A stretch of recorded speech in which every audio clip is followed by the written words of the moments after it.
Hello friends, आज आपण बघणार आहोत अमाइन्स लेक्चर नंबर 8. ठीक आहे. याच्यामध्ये आपण आज बघणार आहोत डायझोनियम सॉल्ट फॉर्मेशन. काय बघायचं आपल्याला? Diazonium salt formation. Diazonium salt formation. आता डायझोनियम सॉल्ट फॉर्मेशन म्हणजे काय बघा. या ठिकाणी काय असेल? अराइल ग्रुप किंवा अल्काइल ग्रुप, N2 पॉझिटिव्ह आणि X मायनस, ज्याला म्हणतो आपण डायझोनियम सॉल्ट. Diazonium salt. बघा आता या ठिकाणी अराइल ग्रुप आहे. अराइल ग्रुप म्हणजे काय? C6H5 म्हणजे अरोमॅटिक बेंझिन रिंग असेल, त्याला म्हणतो आपण अराइल ग्रुप. आणि या ठिकाणी अल्काइल ग्रुप म्हणजे काय? मिथाइल ग्रुप, नंतर इथाइल ग्रुप. हे काय? Alkyl group. आणि या ग्रुपला डायझो म्हणजे दोन नायट्रोजन ॲटम अटॅच असतील आणि त्याच्यासोबत एखादा हॅलोजन. मग हॅलोजन मध्ये क्लोरीन असेल, ब्रोमीन असेल किंवा आयोडीन असेल. आलं लक्षात? अशा प्रकारच्या कंपाऊंडला काय म्हणायचं? Diazonium salt. ठीक आहे. Diazonium salt. बघा याच्यामध्ये जो काही N2 पॉझिटिव्ह आहे, काय N2 पॉझिटिव्ह, याला म्हणतो आपण डायझोनियम. काय म्हणायचं त्याला? डायझोनियम. N2 पॉझिटिव्ह जो काही आहे त्याला म्हणतो आपण डायझोनियम. आणि त्याच्यामध्ये काय असेल? क्लोरीन असेल. बघा त्याच्यासोबत या डायझोनियम सोबत या N2 सोबत असं नाही की क्लोरीन, ब्रोमीन, आयोडीन हेच असतील. याच्या व्यतिरिक्त बघा chlorine minus, Br minus, I minus, नंतर HSO4 मायनस सुद्धा असेल. सल्फेट आयन, बरोबर? Sulphate anion. नंतर एखादा HBF मायनस असेल. काय असेल? BF मायनस, BF4 हायड्रोजन येऊन गेला, BF4 मायनस. म्हणजे HSO4 मायनस असेल, BF4 मायनस असेल, क्लोरीन मायनस असेल, Br मायनस असेल. कशासोबत? या N2 सोबत. त्याला म्हणतो आपण डायझोनियम सॉल्ट. ठीक आहे. बघा या N2 सोबत जर एखादी अरोमॅटिक रिंग जर असेल,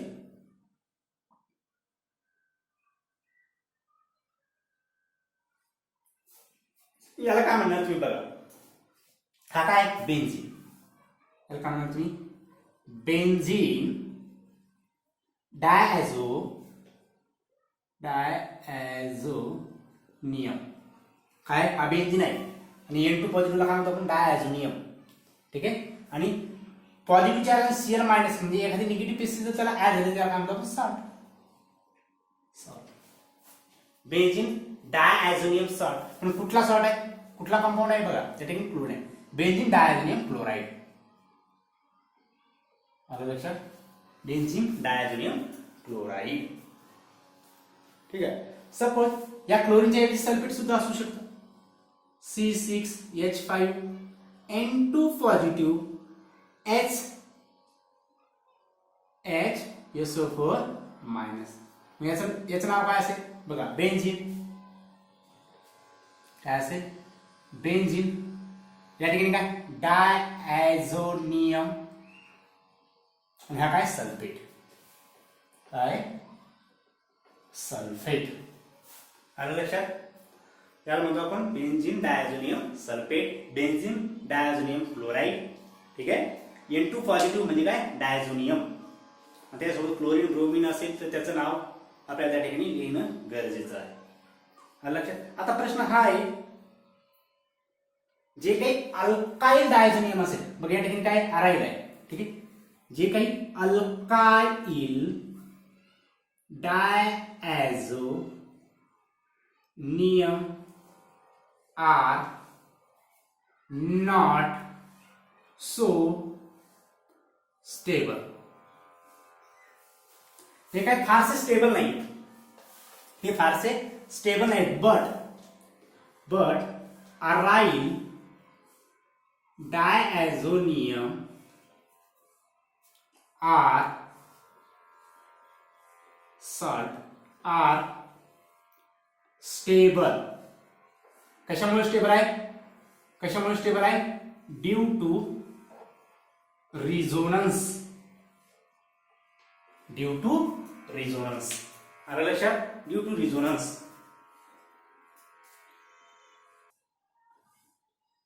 बघा, रिझोनन्स जे काही अरिल डायझोनियम सॉल्ट जे आहेत हे स्टेबल आहेत. कशामुळे आहेत? Due to resonance. बघा, या ठिकाणी आपण एक्झाम्पल घेऊ.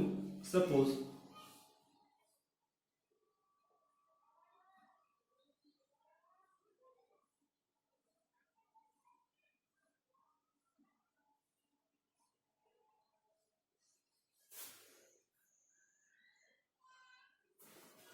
बघा, हा आहे डायझोनियम सॉल्ट, बरोबर आहे. आता बघा, हा रिझोनन्स ना कसा स्टेबल आहे.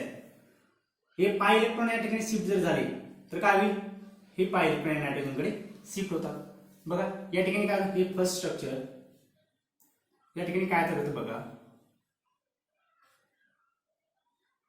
एन डबल बॉन्ड एन, या ठिकाणी मायनस, या ठिकाणी काय प्लस चार्ज जसाच्या तसा. बघा, आणि इथे एक प्लस चार्ज झाला, इथे काय डबल बॉन्ड, इथे डबल बॉन्ड. हे काय सेकंड स्ट्रक्चर. आता बघा, हा जो पॉझिटिव्ह चार्ज आहे हा थ्रू आउट द स्ट्रक्चर काय होतो? फिरत राहतो. त्या स्ट्रक्चर मध्ये काय होतो? फिरत राहतो. म्हणजे बघा, या ठिकाणी हे पाय इलेक्ट्रॉन या ठिकाणी शिफ्ट होतात. बघा, म्हणजे या ठिकाणी काय आलं?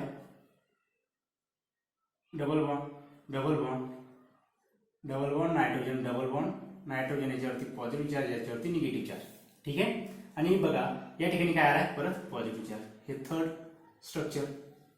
परत हे पाय इलेक्ट्रॉन या ठिकाणी शिफ्ट होतात, पॉझिटिव्ह चार्ज इथे जाणार. बघा, या ठिकाणी काय होतं?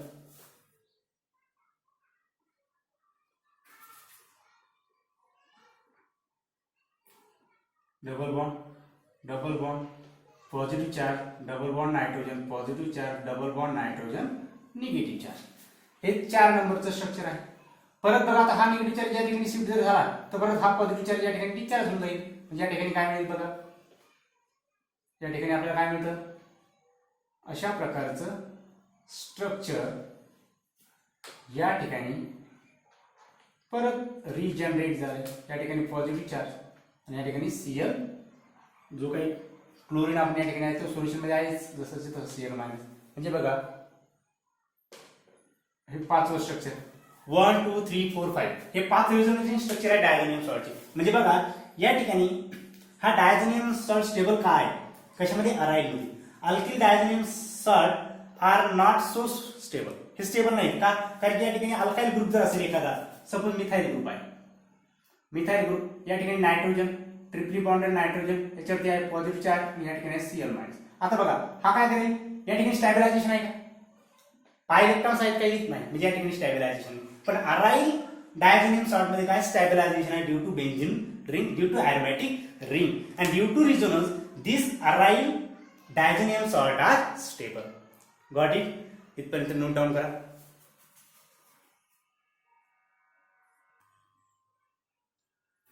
बघा, ओनली प्रायमरी अराईल अमाइन. काय? Only primary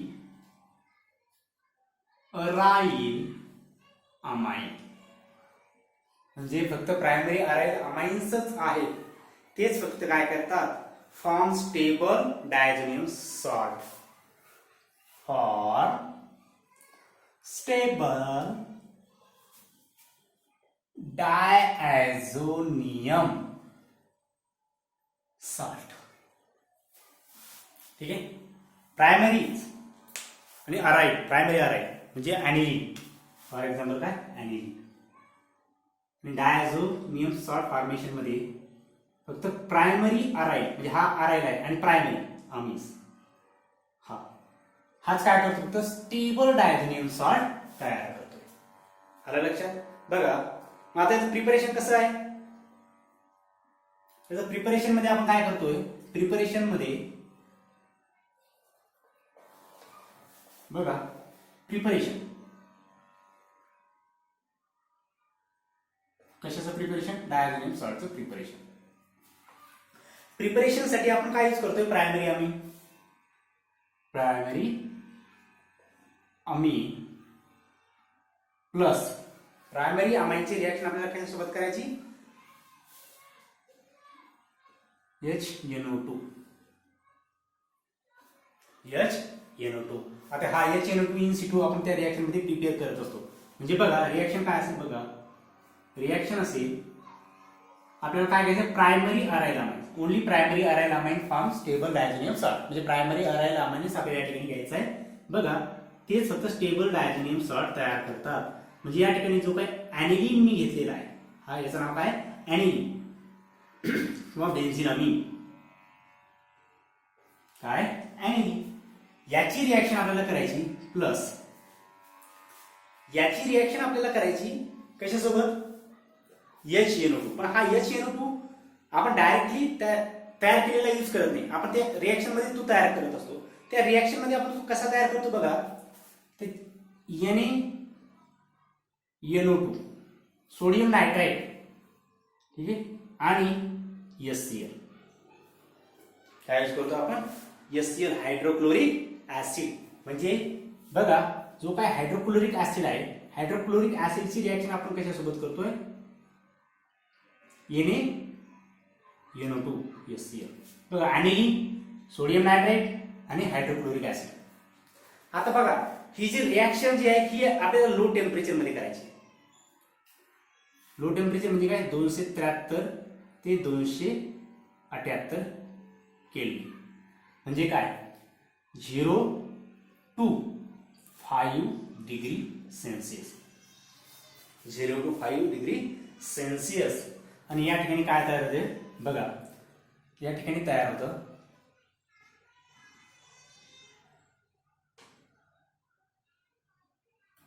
nitrogen, ट्रिपली bonded nitrogen, इथे पॉझिटिव्ह चार्ज आणि हा Cl मायनस. ठीक आहे, Cl मायनस. बाहेर काय पडणार आहे या ठिकाणी? NaCl, हो सॉरी Na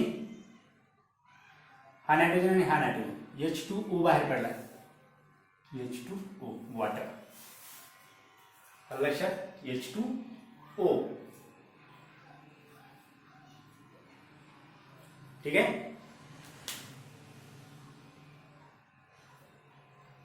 H2O आणि सोडियम क्लोराइड प्लस NaCl. ही रिएक्शन आहे. लक्षात? ही काय रिएक्शन आहे. आता त्याचं मेकॅनिझम वगैरे सांगायची गरज आहे का? त्याचं मेकॅनिझम सांगायची गरज आहे नाही. ठीक आहे. बघा या ठिकाणी आपण बघणार आहोत त्याचे फिजिकल प्रॉपर्टी. जो काही डायझोनियम सॉल्ट तयार झालेला आहे याचे फिजिकल प्रॉपर्टी काय काय असतात? Physical property.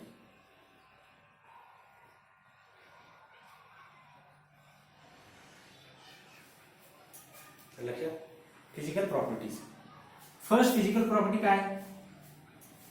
It is colourless crystalline solid. काय ते? इट इज कलरलेस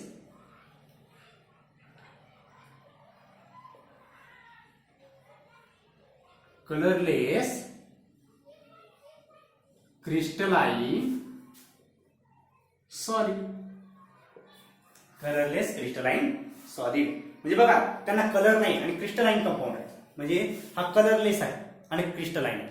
ठीक आहे, एकदम व्हाईट क्रिस्टलाइन सॉलिड आहे. Next physical property, readily soluble in water. काय? Readily soluble in water. Readily soluble म्हणजे काय? फास्टली. म्हणजे जसा हा कंपाऊंड घेतलाय पाण्यामध्ये टाकलाय लगेच सॉल्युबल. जसं की मीठ आपण पाण्यामध्ये टाकतोय, मीठ पाण्यामध्ये टाकलं कसं सॉल्युबल होऊन जातं, तसं हा मॉलिक्यूल पाण्यामध्ये सॉल्युबल आहे. ठीक आहे. Next physical property, it is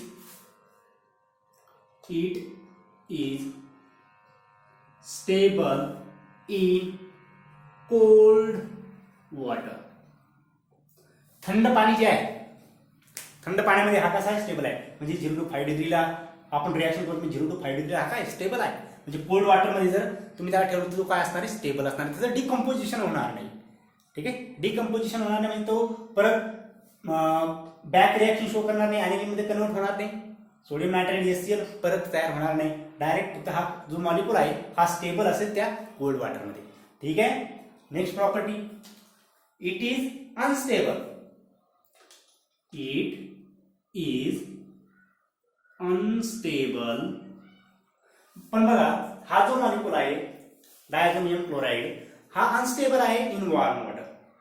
in कशामध्ये, इन वॉर्म वॉटर म्हणजे काही कोमट पाणी जे आहे हॉट वॉटर त्याच्यामध्ये जो काय अनस्टेबल आहे. परत डायझोनियम सॉल्टचं डिकम्पोजिशन होणार आणि मध्ये कन्वर्जन होणार. आलं लक्षात. ह्या फिजिकल प्रॉपर्टी 4-5 तुमच्याकडे असायला पाहिजेत. ठीक आहे.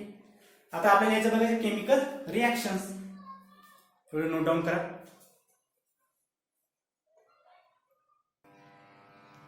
बघा केमिकल रिॲक्शन मध्ये डायझोनियम सॉल्ट जे आहेत 2 प्रकारे केमिकल रिॲक्शन शो करतात. कशा बघा, जो काही डायझोनियम सॉल्ट आहे आपल्याकडे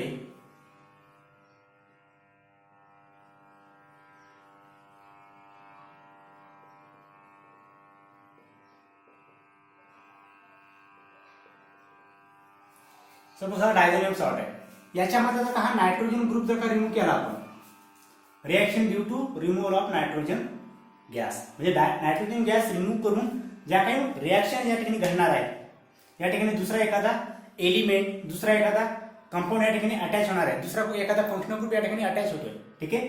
पण केव्हा, ज्यावेळेस हा नायट्रो ग्रुप या ठिकाणी निघून जातो, म्हणजे त्या तशा प्रकारच्या रिॲक्शन आपल्याला या ठिकाणी बघायचे. दुसऱ्या ठिकाणी काय करायचं, कपलिंग रिॲक्शन. म्हणजे हा जो ग्रुप आहे नायट्रो ग्रुप किंवा डायझो ग्रुप जसं तसा त्या या स्पेसिसमध्ये राहणार आहे. फक्त आपल्याला काय करायचं, कपलिंग रिॲक्शन शो करायची. म्हणजे या बेंझिन रिंगला एखादी रिंग म्हणा किंवा एखादा ग्रुप आपल्याला काय करायचा आहे, अटॅच करायचा आहे. त्याला म्हणतो आपण कपलिंग रिॲक्शन. म्हणजे कपल, म्हणजे हा मॉलिक्यूल जसा तसा दुसरा मॉलिक्यूल त्याला जॉईन करायचा, त्याला म्हणतो आपण कपलिंग रिॲक्शन. ठीक आहे. त्याच्यामध्ये काय होतं, फॉर्मेशन ऑफ डाईज. काय तयार करायचे आपल्याला, डाईज, वेगवेगळे कलरचे कंपाऊंड. आपल्याला डाईज म्हणजे काय, कलर्ड कंपाऊंड. ठीक आहे. त्याच्यामध्ये कलर कंपाऊंड आपल्याला या ठिकाणी तयार करायचे आहेत. Got it. म्हणजे 2 प्रकारच्या केमिकल रिॲक्शन ह्या डायझोनियम सॉल्टच्या आपल्याला बघायच्या. ठीक आहे.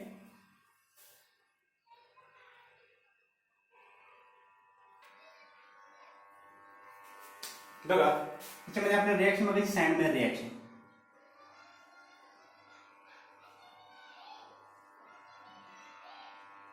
सँडमेअर रिॲक्शन याच्यामध्ये काय होणार आहे, सँडमेअर रिॲक्शन मध्ये जो काही डायझोनियम सॉल्ट आहे त्याच्यातून नायट्रोजन गॅस काय होणार आहे, इव्हॉल्व होणार आहे, निघून जाणार आहे. बघा जो काही डायझोनियम सॉल्ट आहे, सँडमेअर रिॲक्शन आपण बघितलेली आहे.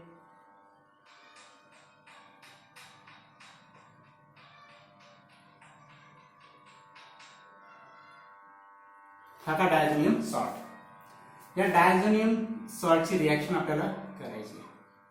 बघा या ठिकाणी आपण काय करणार आहोत, CuCl Cu2Cl2 Cu2Cl2 in HCl किंवा CuCl इन HCl.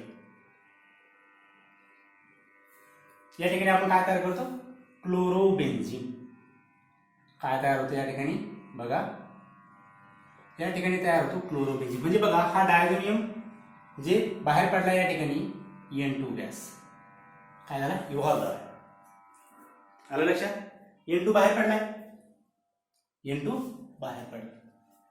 ठीक आहे. म्हणजे या ठिकाणी क्लोरीन ऍड झाला. याला काय म्हणतो आपण, सँडमेअर रिॲक्शन. आता सँडमेअर रिॲक्शन मध्ये आपण क्लोरोबेन्झीन, ब्रोमोबेन्झीन तयार करू शकतो. ठीक आहे. आता सपोज या ठिकाणी ब्रोमोबेन्झीन जर मला तयार करायचं असेल तर मी काय घेणार, सिंपल आहे, Cu2Br2 plus HBr Cu-Br plus HBr. या ठिकाणी मला काय मिळून जाईल, या ठिकाणी मला मिळेल ब्रोमोबेन्झीन प्लस नायट्रोजन गॅस. हा काय ब्रोमोबेन्झीन क्लोरोबेन्झीन. सपोज या ठिकाणी या डायझोनियम सॉल्टची रिएक्शन मी जर का कॉपर सायनाइड सोबत जर केली तर CuCl copper cyanide plus KCl potassium cyanide. या ठिकाणी काय होईल, या ठिकाणी फक्त सायनाइड ग्रुप अटॅच, सायनोबेन्झीन. काय तयार होईल, सायनोबेन्झीन. या ठिकाणी सायनोबेन्झीन तयार करा. आणि या सगळ्याचे सगळे रिएक्शन काय, सँडमेअर रिएक्शन.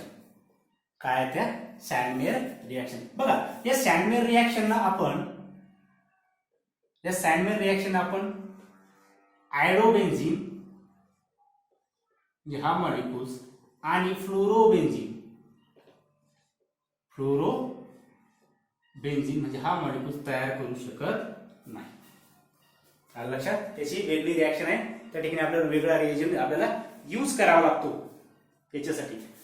कळालं, सँडमेअर रिएक्शन. आता दुसरी जी काय केमिकल रिएक्शन आहे याच्यामध्ये गॅटरमन रिएक्शन्स. या ठिकाणी गॅटरमन रिएक्शन मध्ये डायझोनियम सॉल्ट तोच असणार आहे, फक्त आपण रिएजंट चेंज केला. या ठिकाणी फक्त आपल्याला कॉपर पावडर आणि HCl यूज करायचं, त्यावेळेस आपल्याला मिळून जाईल क्लोरोबेन्झीन इव्हॉल्युशन ऑफ नायट्रोजन गॅस.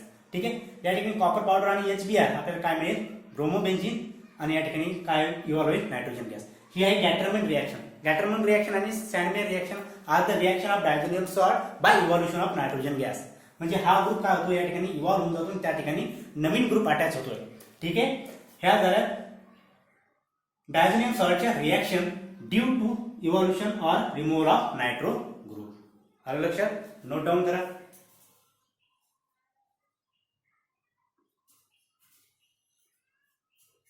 बरोबर. याच्यानंतर जे काही आयडोबेन्झीन आणि फ्लोरोबेन्झीन आहे आणि कपलिंग रिएक्शन आहे हे आपण नेक्स्ट लेक्चरमध्ये बघणार आहोत. या ठिकाणी आजच्या पुरतं इतकंच. अभ्यास करत राहा, आलेले प्रॉब्लेम विचारत राहा. थँक्यू.